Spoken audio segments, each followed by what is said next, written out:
नमस्कार. महाराष्ट्रातील विविध क्षेत्रातील बातम्या झटपट आपल्या मोबाईलवर पाहण्यासाठी लगेचच सबस्क्राईब करा राष्ट्रशक्ती लाईव्ह न्यूज आणि सोबत बेल आयकॉन प्रेस करायला विसरू नका. तुळशीचे लग्न लागले आणि लग्न सराईला धूमधडाक्यात सुरुवात झाली. पण या धामधुमीपासून अनेक नवरदेव वंचित आहेत, कारण त्यांची वयाची 35 ओलांडली पण अजून त्यांना वधू मिळेना.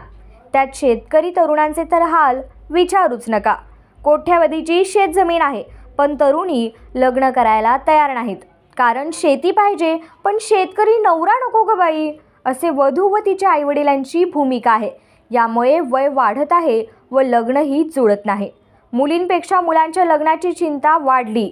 मागील 10 वर्षात तरुणांची संख्या वाढली व तरुणींची संख्या त्या तुलनेत कमी होत आहे. आता काही व्यावसायिक वधूवर सूचक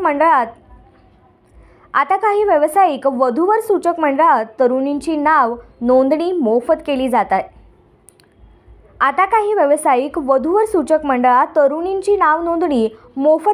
आहे. 1000 तरुणांमागे 950 तरुणी असल्याने तरुणांच्या लग्नाची चिंता वाढली आहे. काय कारणे आहेत? 1. मुलींच्या अपेक्षा वाढल्या. IT क्षेत्रात गलेलठ पॅकेज मिळू लागल्याने तरुणींचा ओढा IT क्षेत्रातील तरुणांशी लग्न करण्याकडे आहे. 2. मुंबई, बंगलोर, हैदराबाद या महानगरात बड्या बहुराष्ट्रीय कंपन्या आहेत. तेथील पगारही लाखोत आहे. त्या तुलनेत मराठवाड्यात कमी पगार मिळतो. यामुळे या महानगरातील तरुणाशी आपल्या मुलीचे लग्न लागावे अशी मुलीच्या आई व वडिलांची इच्छा आहे. 3. समान क्षेत्रातील स्थळ. मुलगी इंजिनियर, डॉक्टर, आर्किटेक्ट, CA असेल तर त्यांना त्यांच्या क्षेत्रातील तरुणाचे स्थळ शक्यतो पाहिले जाते. अपेक्षेपेक्षा कमी स्थळ मिळाले तर तरुणी नकार देतात. या मुलांच्या लग्नाची चिंता.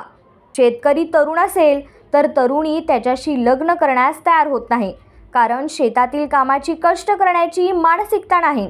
सततच्या ओल्या व कोरड्या दुष्काळाने शेतकऱ्यांचे जीवन अधिक कठीण झाले आहे. शेतकरी तरुण उच्च शिक्षित असला तरी नकारच मिळतो. यामुळे शेतकरी तरुणांचे लग्न रखडत आहे.